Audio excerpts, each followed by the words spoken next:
The writing's on the wall. Well, in any event, we'll have to think of something to make the public think kindly towards administration because of the Europass. Quite. Europass? Europass? European identity card. What? Bernard, surely you've informed the Minister of... Minister, didn't you do your boxes last night? No, I was redrafting the redraft of the draft. Well, briefly, Minister, Brussels is about to decree that there should be a new European identity card to be carried by all citizens of the EEC. Good. Now, the Foreign Office is quite ready to go along with it as a quid pro quo for a deal over the Butter Mountain, the Wine Lake, and the Milk Ocean. The Lamb War and the Cod Stink. And quite obviously, the Prime Minister wants you to introduce the legislation. Me? Yes, well, it's well known that you're pro-Europe, you see. And it would simplify our administration enormously in the long run, so it's a good idea, don't you think? Good idea? Good idea? Not a good idea? Political suicide? Trying to make British people carry compulsory identification papers? They'll say I'm introducing a police state again. Is this what we fought 2 world wars for, Humphrey? Well, Minister, it's really little more than a sort of driving licence. It's the last nail in my coffin, that's what it is. You might get away with calling it Euro Club Express. Bernard, Why do we have to introduce it? Can't the Foreign Office do it?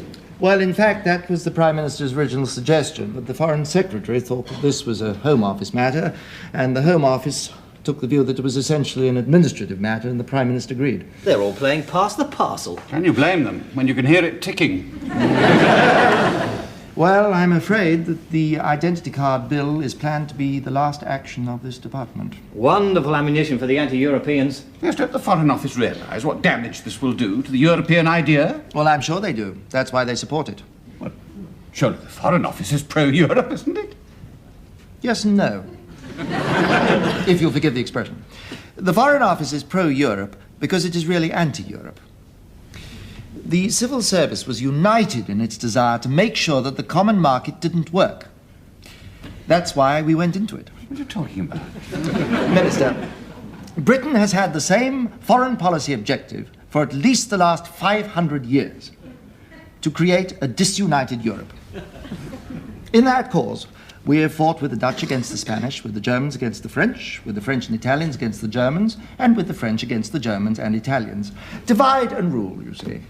Why should we change now, when it's worked so well? That's all. Ancient history, surely. Yes, and current policy. We had to break the whole thing up, so we had to get inside. We tried to break it up from the outside, but that wouldn't work. Now that we're inside, we can make a complete pig's breakfast of the whole thing. Set the Germans against the French against the Italians against the Dutch. The Foreign Office is terribly pleased. It's just like old times.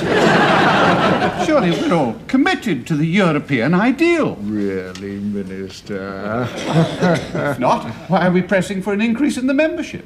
Well, for the same reason. It's just like the United Nations, in fact. The more members it has, the more arguments it can stir up, the more futile and impotent it becomes. What appalling cynicism. Yes. We call it diplomacy, Minister.